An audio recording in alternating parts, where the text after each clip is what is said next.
શેકાઈ ગયું છે. હવે એમાં આપણે પનીર નાખીશું. આ સોયા પનીર છે, જે ડાયટ માટે બહુ સારું છે. જે લોકો ડાયટ ફૂડ ખાઈ રહ્યા છે, ડાયટ કરી રહ્યા છે, એના માટે આ બહુ સરસ લંચના રૂપમાં તમે લઈ શકો છો. આને બહુ ફ્રાય કરવાના નથી.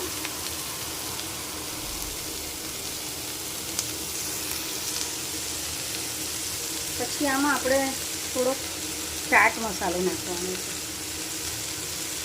ચાટ મસાલો નાખી થોડોક મરી પાવડર નાખવાનો.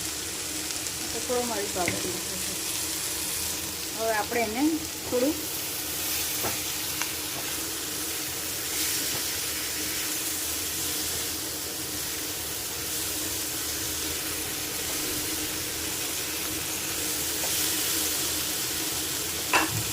લગભગ કૂક થઈ જવા આવી છે.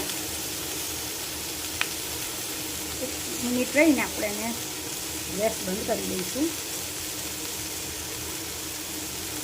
આપણે ગેસ ઓફ કરી દીધો છે.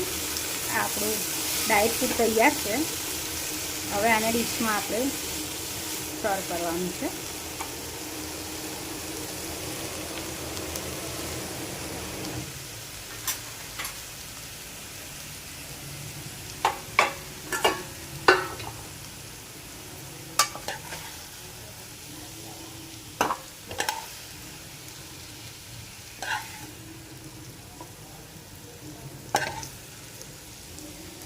આ જે આપણે બનાવ્યું છે તે આપણા લંચ જેટલી જ કેલેરી અને શક્તિ આપે છે. તમે આ એક ડીશ ખાઓ એટલે તમને 3 થી 4 કલાક ભૂખ લાગતી નથી.